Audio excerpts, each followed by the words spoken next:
se e ka pas letë me i bë 50%. Për faktin se kësa i kanë kontribu qasja jo serioze e partive opozitare prej disfatës që kanë pësu me nënshkurt. Faktin se të 3 partitë opozitare kanë caktu kandidat e njëjtë për kryeministër, do më thënë partitë humse, që në sport po e zonë një ekip hums nuk vazhdon kampionatin me një trajner hums, me një udhëheqësi humse. Mendoj që kjo ka qenë favori i parë që ja kanë bërë vetëvendosjes. Favori i dytë është se e kanë leju vetëvendosin për afro 10 muaj me qeverisë vendin.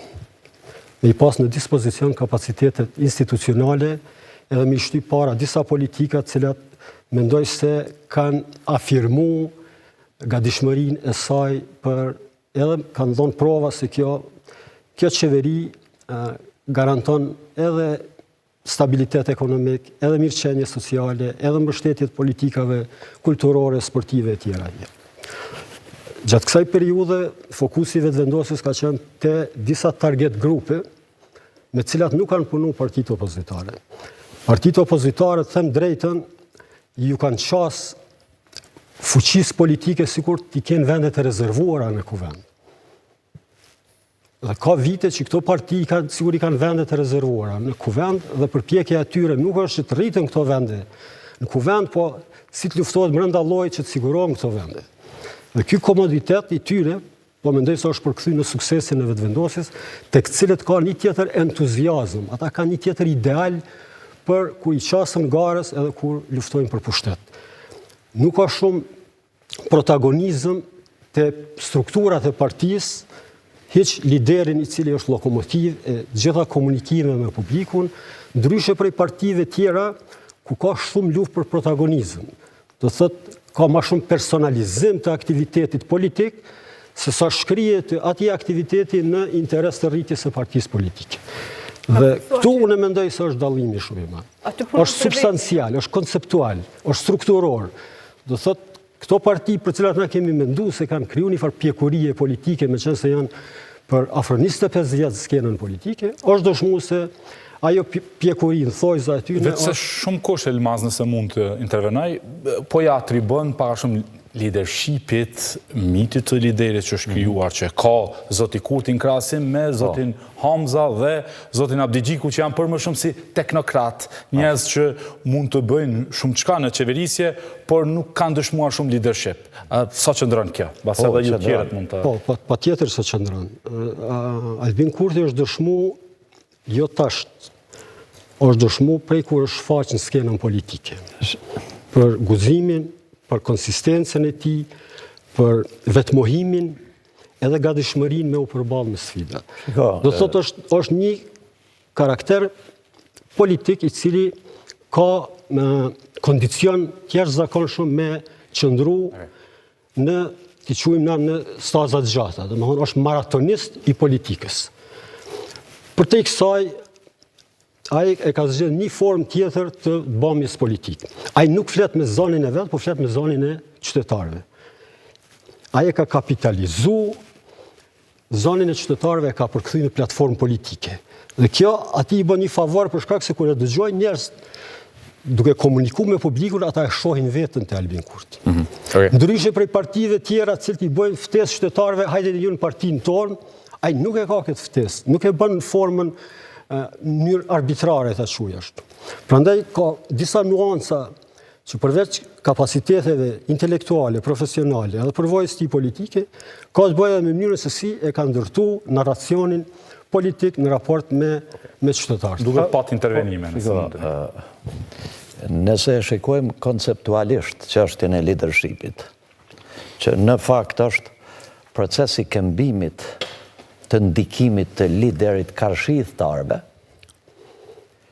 kjo mënyra të bërit leadership te Kurti është qasja e bërjes leadershipit duke u bazuar në atë principin trade approach, që ka kuptimin që leadershipi bëhet duke u bazuar në vija të karakterit të individit, që reflekton ai si karakteri posaçëm.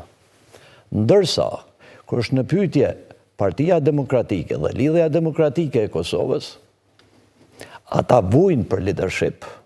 Ata e shohin, unë e kom pa të dy liderët, që faktikisht na i thojmë lider, janë udhëheq kryetar partish, që ma shumë janë menaxher të partive, se sa lider, sepse s'din të bëjnë as leadership. Janë dytë teknicien të mirë, ata që e tha edhe kolegu mirë shumë, por nuk mjafton leadershipi vetëm germa, vetëm kuantiteti. Leadershipi o frym është proces i të ndikuarit të individit karshi të tjerëve që ata të tjerët vullnetarisht i shkojnë mbrapa ati.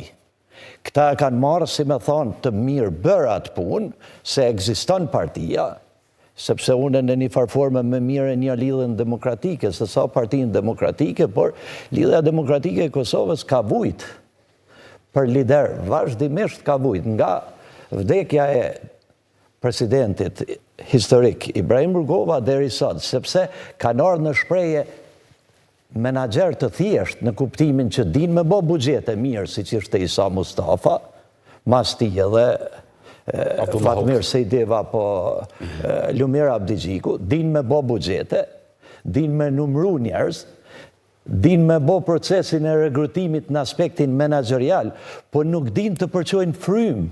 E njëjta gjë është edhe të Partia Demokratike, që sado që ky Hamza u munduet të del nga ato korniza me disa paraqitje publike, ishte aq artificial në paraqitje që frym nuk kishte fare dhe vazhdimisht thirrej në liderët e vetë që i kanë në Hag. Që në fakt krejt është procesi i bërjes leadershipit në Partinë Demokratike shkon në procesin e motivimit të teorisë së pritjes. Do më thonë ata janë në pritje të liderit, që hajde të bojmë diçka deri sa të vjen lideri. Ndërsa te Lidhja Demokratike e Kosovës, faktikisht rënja nuk është e rastit, duke marrë parasysh se kombinimi i bërjes së leadershipit duke u bazue në disa relikte historike që vazhdimisht mundohen të shfrytëzojnë përmes fotografisë Ibrahim Rugovës apo vizitave të familja Rugova, që ato vizita ishte dashur të jenë miqësore, njerëzore, mas së paku politike, mundohen të kapitalizojnë përkundrazi, sepse unë sa e shoh rrjedhën e lëvizjes lidhjes demokratike, faktikisht nga marrja në udhëheqje nga Isa Mustafa, tendencat janë nga udhëheqësit, nga Mustafa e këndej janë të ndërtohet një lidhje e re. Mirë, po nuk kanë arrit. Nuk kanë arrit të dalin nga gëzhoja e filozofisë politike rugoviane, që në fakt ajo nuk gërsheton veç